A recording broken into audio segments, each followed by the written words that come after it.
Okay, so welcome back. In this video, we'll be talking about the RegDeleteValue function. So the RegDeleteValue function, as the name suggests, basically just deletes the value of a registry.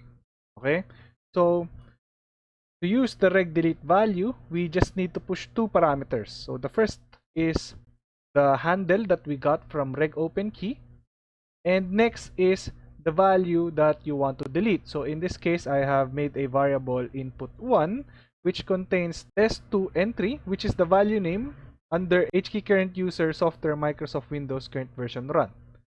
Okay, so let's just save project, console build all.